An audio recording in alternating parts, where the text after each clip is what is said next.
Hari ini, mari kita mempelajari firman Tuhan dengan judul Bapa Ansanghong adalah Tuhan Kristus yang datang kedua kali. Dia adalah Tuhan karena dia sudah datang menurut peraturan Melkisedek.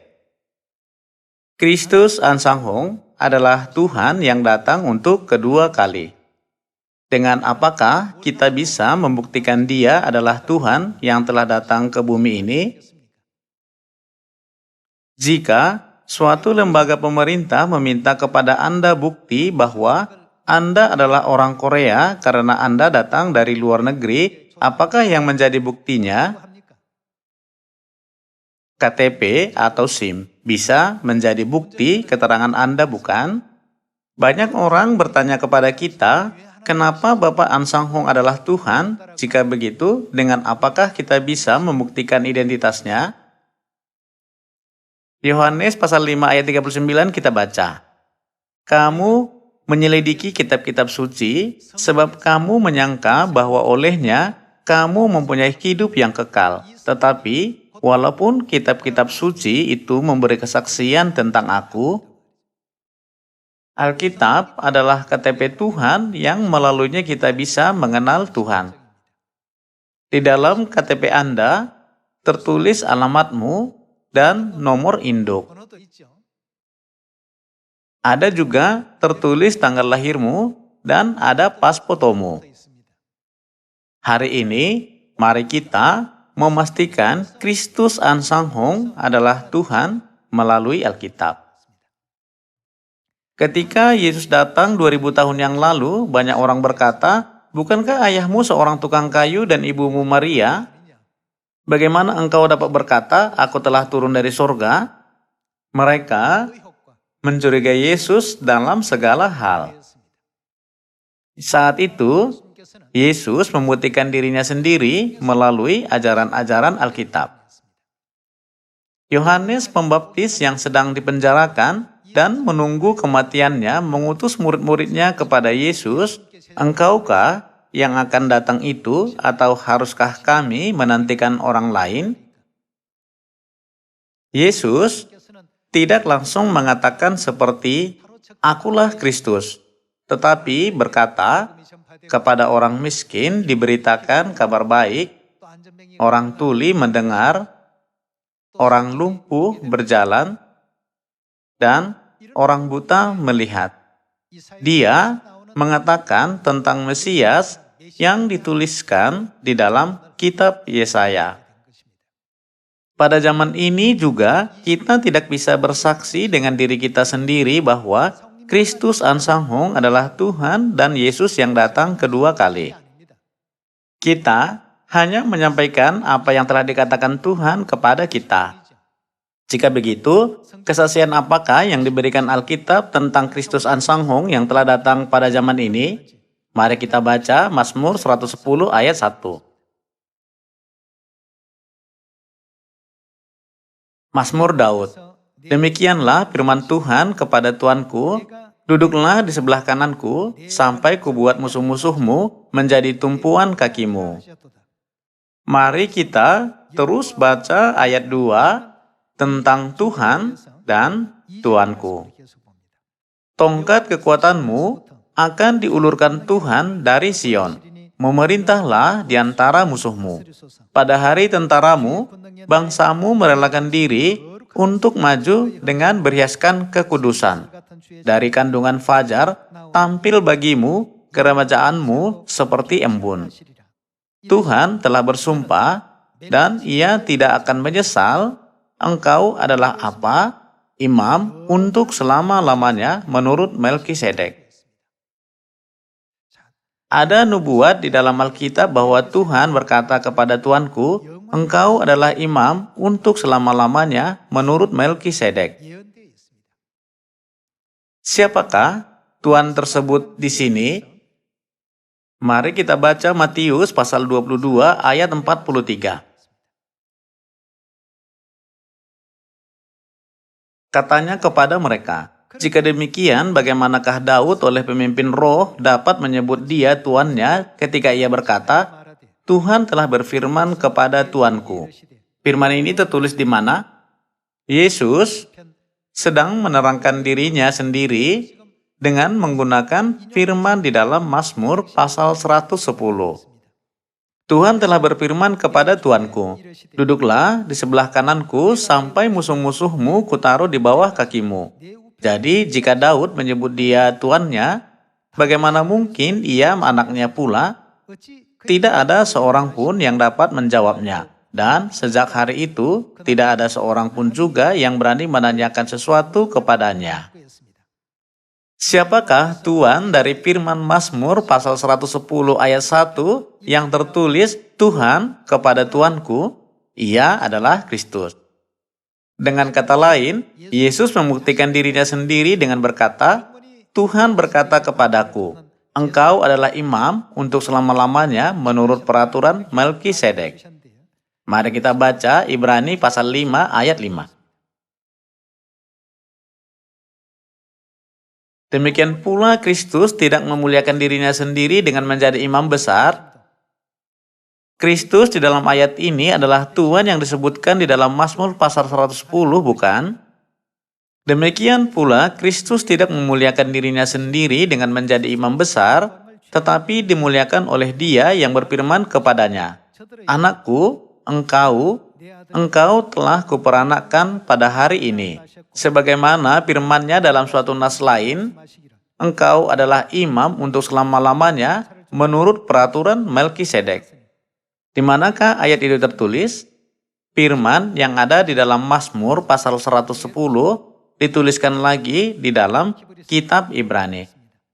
Engkau adalah imam untuk selama-lamanya menurut peraturan Melkisedek. Dalam hidupnya sebagai manusia, ia telah mempersembahkan doa dan permohonan dengan ratap tangis dan keluhan kepada Dia yang sanggup menyelamatkannya dari maut, dan karena kesalehannya ia telah didengarkan. Dan sekalipun ia adalah anak, ia telah belajar menjadi taat dari apa yang telah dideritanya. Dan sesudah ia mencapai kesempurnaannya, ia menjadi pokok keselamatan yang abadi bagi semua orang yang taat kepadanya. Dan ia dipanggil menjadi imam besar oleh Allah menurut peraturan Melkisedek. Siapakah anak di dalam ayat ini? Ia adalah Yesus. Kira-kira 1000 tahun sebelum Yesus datang ke bumi ini, Daud telah menuliskan kedatangan Yesus di dalam Mazmur pasal 110. Yesus telah membuktikan dirinya sendiri melalui tulisan Daud itu, dan Rasul Paulus juga menjelaskan tentang Yesus melaluinya. Pada zaman ini, kita membuktikan Kristus yang datang kedua kali, yaitu Kristus Ansanghong yang telah datang pada zaman Roh Kudus ini. Kita perlu membuktikannya melalui Alkitab bahwa Dia datang menurut peraturan Melkisedek, bukan? Lanjut kita baca pasal 5 ayat 11. Tentang hal itu banyak yang harus kami katakan, tetapi yang sukar untuk dijelaskan, karena kamu telah lamban dalam hal mendengarkan. Dituliskan bahwa banyak hal yang harus dikatakan, tetapi sukar untuk dijelaskan. Jika begitu, siapakah Melkisedek? Mari kita baca bersama Kejadian pasal 14 ayat 17.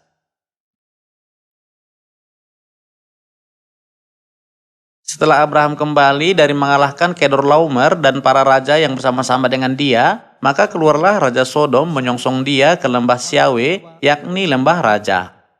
Apa yang penting di sini adalah dengan apakah Melkisedek sedang memberkati Abraham? Melkisedek, Raja Salem, membawa roti dan anggur. Ia adalah siapa? Ia adalah seorang imam Allah yang maha tinggi. Imam Tuhan memerlukan korban persembahan untuk memberkati seseorang atau mengadakan acara penghapusan dosa. Pada zaman Perjanjian Lama, semua imam mempersembahkan korban persembahan dari darah binatang, tetapi Melkisedek, seorang imam, memberkati Abraham dengan roti dan anggur. Ayat 19. Lalu ia memberkati Abraham, katanya, "Diberkatilah kiranya Abram oleh Allah yang Maha Tinggi, pencipta langit dan bumi. Dan terpujilah Allah yang Maha Tinggi, yang telah menyerahkan musuhmu ke tanganmu." Lalu Abram memberikan kepadanya 1/10 dari semuanya. Abraham, nenek moyang imam kita, telah memberikan 1/10 dari semuanya kepada Melkisedek. Melalui itu, kita bisa mengetahui bahwa Melkisedek lebih tinggi posisinya daripada Abraham. Di dalam kitab Ibrani ada tertulis, yang lebih rendah diberkati oleh yang lebih tinggi, untuk menjelaskan tentang Melkisedek. Siapakah anak Abraham? Ishak.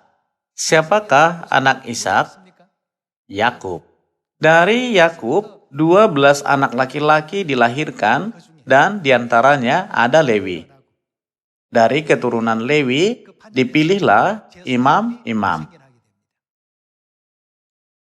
Abraham telah memberikan persepuluhan kepada Melkisedek. Itu adalah sebuah bukti bahwa Melkisedek lebih tinggi dan lebih mulia daripada Abraham.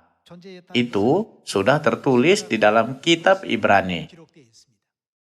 Melkisedek yang akan kita perhatikan hari ini tidak menyembah Tuhan dengan darah binatang seperti yang dilakukan semua imam pada waktu itu, tetapi menyembah Tuhan dengan roti dan anggur. Itu menjadi tanda yang membuktikan siapa Dia itu. Yesus telah datang ke bumi ini menurut peraturan Melkisedek dan memberikan hidup yang kekal dan pengampunan dosa kepada umat manusia dengan roti dan anggur Paskah, bukan? Mari kita baca Matius pasal 26 ayat 17. Pada hari pertama hari raya roti tidak beragi, datanglah murid-murid Yesus kepadanya dan berkata, "Di mana engkau kehendaki kami mempersiapkan perjamuan Paskah bagimu?" Jawab Yesus, "Pergilah ke kota kepada Sianu dan katakan kepadanya, 'Pesan Guru, waktuku hampir tiba. Di dalam rumah mula aku mau merayakan Paskah bersama-sama dengan murid-muridku.'" Lalu murid-muridnya melakukan seperti yang ditugaskan Yesus kepada mereka dan mempersiapkan Paskah. Setelah hari malam, Yesus duduk makan bersama-sama dengan ke-12 murid itu. Mari kita baca ayat 26 dan melihat Yesus merayakan Paskah bersama dengan 12 muridnya. "Dan ketika mereka sedang makan, Yesus mengambil roti, mengucap berkat, memecah-mecahkannya, lalu memberikannya kepada murid-muridnya dan berkata, 'Ambillah, makanlah, inilah tubuhku.' Sesudah itu, ia mengambil cawan yang berisi anggur Paskah, mengucap syukur lalu memberikannya kepada mereka dan berkata, 'Minumlah kamu semua dari cawan ini. Sebab inilah darahku, darah perjanjian yang ditumpahkan bagi banyak orang untuk pengampunan dosa.'" Melkisedek di dalam perjanjian lama sudah memberkati Abraham dengan roti dan anggur untuk hal jasmani. Tetapi Yesus Kristus memberikan pengampunan dosa kepada semua manusia dengan roti dan anggur, dan juga memberikan janji untuk membangkitkan orang yang merayakan Paskah pada akhir zaman.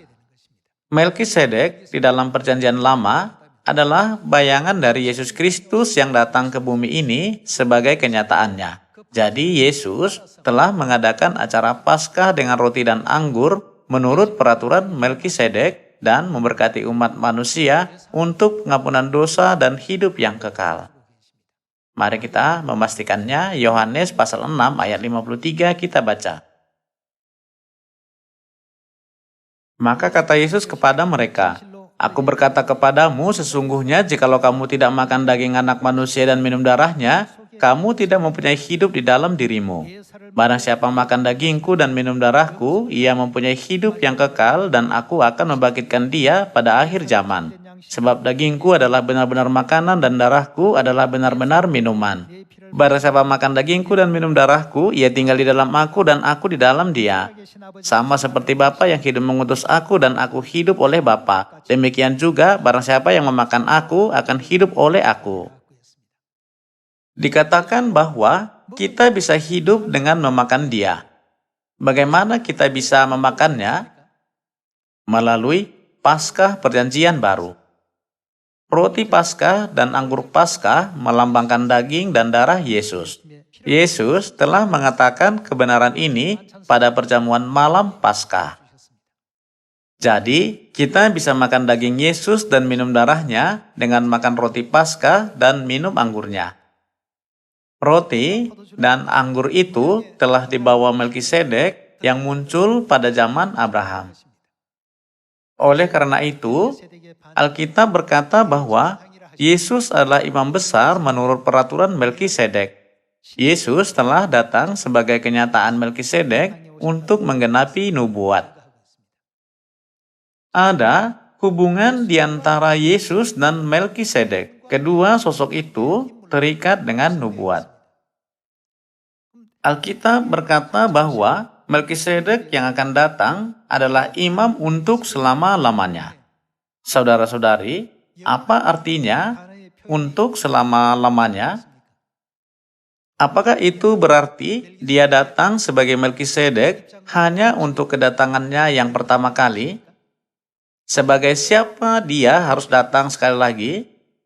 Dia harus datang sekali lagi menurut peraturan Melkisedek. Dia tidak datang menurut peraturan penyembahan yang lain. Karena Tuhan telah bernubuat bahwa dia adalah imam yang untuk selama-lamanya menurut peraturan Melkisedek, kita bisa mengenal dia yang datang untuk kedua kali dengan melihat apakah dia datang menurut peraturan Melkisedek atau tidak. Kita perlu mengecek apakah dia tepat datang menurut peraturan Melkisedek. Namun Rasul Paulus telah menulis surat kepada jemaat di Ibrani tentang Melkisedek banyak yang harus kami katakan, tetapi yang sukar untuk dijelaskan karena kamu telah lamban dalam hal mendengarkan. Sebenarnya, Paulus bisa berkata, Melkisedek sudah membawa roti dan anggur, dan Yesus sudah memberkati umat manusia dengan roti dan anggur. Yesus Kristus telah datang menurut peraturan Melkisedek dan mengaruniakan hidup yang kekal dan pengampunan dosa. Tetapi ada beberapa hal yang susah dikatakan bahwa dia telah menggenapi nubuat tentang Melkisedek. Mari kita lihat tentang hal-hal itu melalui Ibrani pasal 7 ayat 1. Sebab Melkisedek adalah Raja Salem dan imam yang maha tinggi, ia pergi menyongsong Abraham ketika Abraham kembali dari mengalahkan raja-raja dan memberkati dia. Kepadanya pun Abraham memberikan 1/10 dari semuanya. Menurut arti namanya, Melkisedek adalah pertama-tama Raja Kebenaran dan juga Raja Salem, yaitu Raja Damai Sejahtera. Ia tidak berbapa, tidak beribu, tidak bersilsilah, harinya tidak berawal dan hidupnya tidak berkesudahan, dan karena ia dijadikan sama dengan anak Allah, ia tetap menjadi imam sampai selama-lamanya. Melkisedek adalah imam untuk selama-lamanya. Jadi, tidak seorang pun di bumi dan tidak seorang pun dari sorga bisa menjadi imam besar sebagai gantinya. Masa dia untuk selama-lamanya. Jadi, hanya Kristus yang disebutkan sebagai Tuanku yang bisa menjadi imam besar menurut peraturan Melkisedek. Kita bisa memastikannya. Mari kita baca ayat 3. Ia tidak berbapa, tidak beribu, tidak bersilsilah, harinya tidak berawal dan hidupnya tidak berkesudahan, dan karena ia dijadikan sama dengan anak Allah, ia tetap menjadi imam sampai selama-lamanya. Ayat 4. Camkanlah betapa besarnya orang itu yang kepadanya Abraham, bapa leluhur kita, memberikan 1/10 dari segala rampasan yang paling baik. Abraham, nenek moyang imam kita, telah memberikan 1/10 dari semuanya kepada Melkisedek. Jadi, perhatikanlah betapa agungnya orang itu. ayat 5. Dan mereka dari anak-anak Lewi yang menerima jabatan imam mendapat tugas menurut hukum Taurat untuk memungut persepuluhan dari umat Israel, yaitu dari saudara-saudara mereka, sekalipun mereka ini juga adalah keturunan Abraham. Tetapi Melkisedek yang bukan keturunan mereka memungut persepuluhan dari Abraham dan memberkati dia walaupun ia adalah pemilik janji. Memang tidak dapat disangkal bahwa yang lebih rendah diberkati oleh yang lebih tinggi. Dan di sini manusia-manusia panah menerima persepuluhan, dan di sana ia yang tentang dia diberi kesaksian bahwa ia hidup.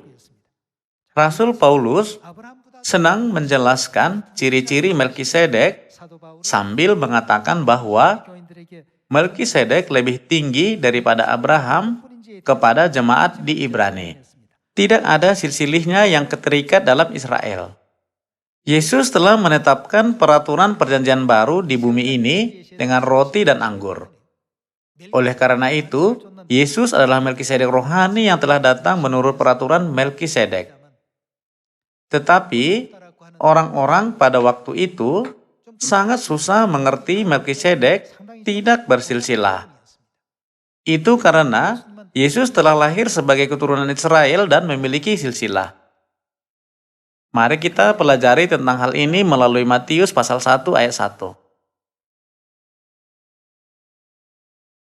Inilah silsilah Yesus Kristus, anak Daud, anak Abraham. Inilah silsilah Yesus Kristus. Abraham memperanakan Ishak, Ishak memperanakan Yakub, Yakub memperanakan Yehuda dan saudara-saudaranya. Yehuda memperanakan Peres dan Zerah dari Tamar, Peres memperanakan Hezron, Hezron memperanakan Ram.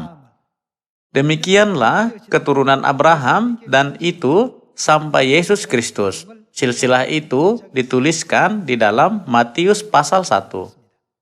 Namun, di dalam Ibrani pasal 7 ada tertulis bahwa Melkisedek tidak bersilsilah. Ada silsilah Yesus di dalam Israel. Memang Yesus menggenapi nubuat tentang Melkisedek, memberkati dengan roti dan anggur. Tetapi, tidak menggenapi nubuat tentang silsilah. Kemudian, Melkisedek tidak berbapa dan beribu. Itu maksudnya, Kristus harus dilahirkan dari orang tua yang tidak beriman kepada Tuhan. Apakah standar Alkitab bagi seseorang untuk dianggap sebagai seseorang yang berbapa dan ibu? Mari kita baca Matius pasal 12 ayat 46. Ketika Yesus masih berbicara dengan orang banyak itu, ibunya dan saudara-saudaranya berdiri di luar dan berusaha menemui dia. Maka seorang berkata kepadanya, "Lihatlah, ibumu dan saudara-saudaramu ada di luar dan berusaha menemui engkau." Tetapi jawab Yesus kepada orang yang menyampaikan berita itu kepadanya, "Siapa ibuku dan siapa saudara-saudaraku?" Lalu katanya, sambil menunjuk ke arah murid-muridnya, "Ini ibuku dan saudara-saudaraku. Sebab siapapun yang melakukan kehendak Bapakku di sorga, dialah saudaraku laki-laki, dialah saudaraku perempuan, dialah ibuku." Orang yang melakukan kehendak Tuhan karena mempercayainya, bukan? Di dalam Matius pasal 12, Yesus mengajari kita bahwa orang yang percaya kepada Tuhan bisa dianggap sebagai orang tua dan saudara-saudari. Jadi Melkisedek harus dilahirkan di dalam keluarga yang tidak percaya kepada Tuhan. Tetapi orang tua Yesus, Maria dan Yusuf, dua-duanya percaya kepada Tuhan. Di dalam Lukas pasal 1, malaikat Gabriel muncul kepada Maria dan menyampaikan kehendak Tuhan, lalu Maria menerima kehendak Tuhan itu. Jadi, Maria dan Yusuf telah mempercayai Tuhan.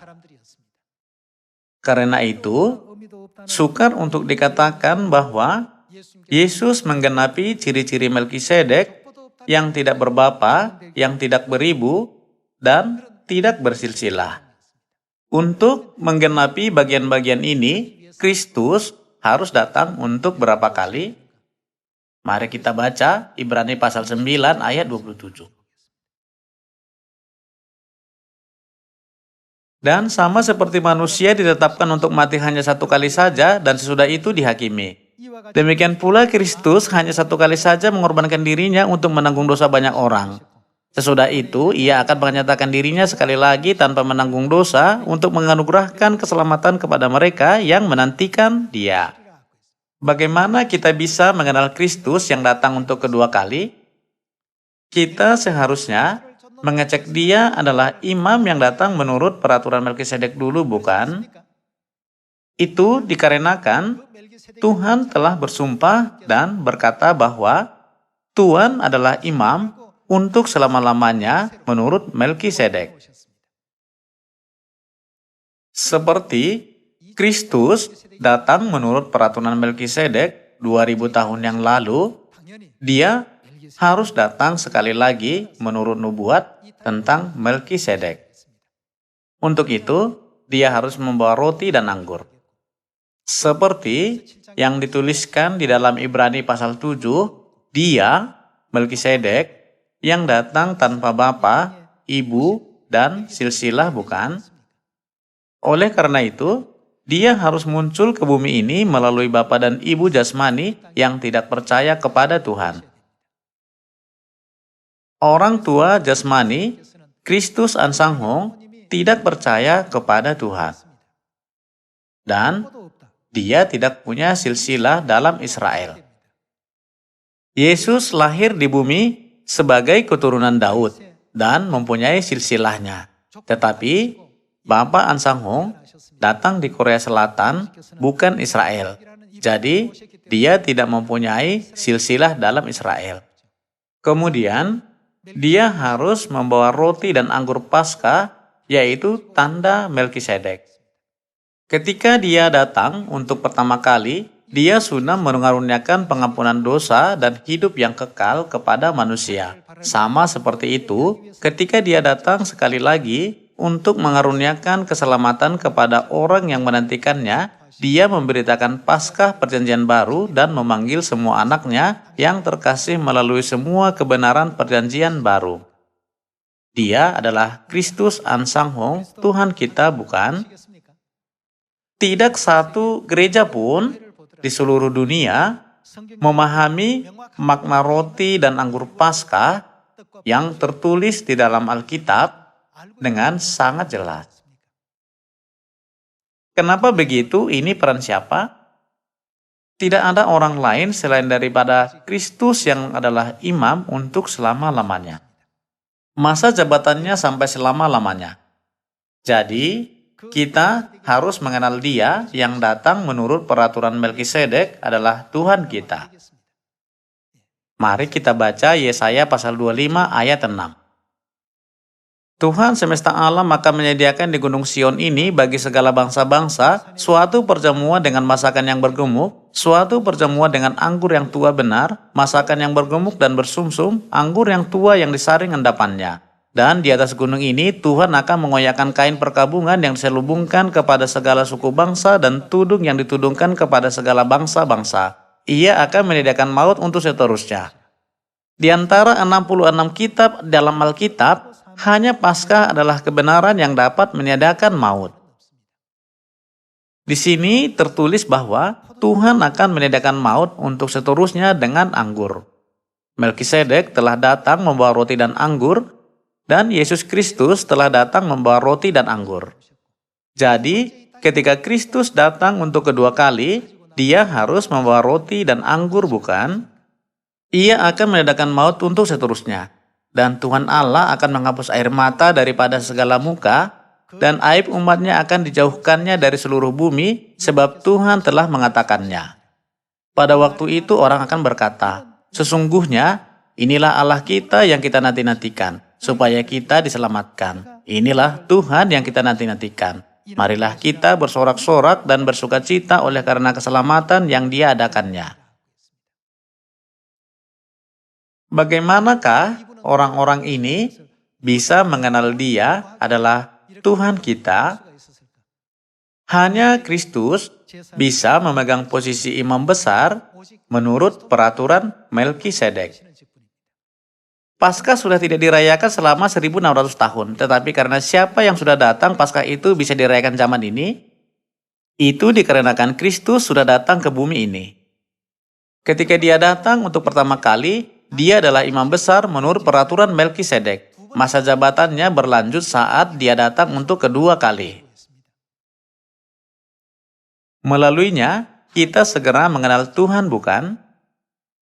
Jika seseorang bertanya kepada kita, kenapa Kristus Ansanghong adalah Tuhan? Kita bisa menjawab, Dia adalah Tuhan karena Dia telah datang menjadi imam besar menurut peraturan Melkisedek. Jabatan imam itu tidak bisa dimiliki oleh jemaat atau seorang pendeta. Itu hanya dimiliki oleh Kristus, dan Kristus adalah imam untuk selama-lamanya. Jadi jabatannya tidak akan berubah. Siapakah sudah datang ke bumi ini membawa kebenaran perjanjian baru itu dan memberitahukan keselamatan kepada umat manusia? Siapakah dia? Dia adalah Kristus Ansanghong, Tuhan kita. Menurut Tritunggal, Tuhan Bapa Yehova, Tuhan Anak Yesus Kristus, dan Tuhan Roh Kudus Kristus Ansanghong, semuanya satu Tuhan yang sama. Kita ditakdirkan untuk mati. Tuhan telah datang di bumi ini untuk memberitahukan kebenaran dan menjalani penginjilan selama 37 tahun, supaya kita bisa hidup bahagia untuk selama-lamanya di dunia tidak ada lagi maut dan kesakitan. Kita harus mengucapkan syukur kepada Dia atas kedatangannya untuk kedua kali. Saat Dia datang 2000 tahun yang lalu, Dia sudah menderita banyak kesakitan dan sengsara yang kejam. Alkitab mengungkapkan seberapa besarnya kesakitannya dengan berkata, peluhnya menjadi seperti titik-titik darah yang bertetesan ke tanah selama Dia berdoa. Pengampunan dosa dan hidup yang kekal diberikan kepada kita melalui kesakitan Dia yang sangat besar.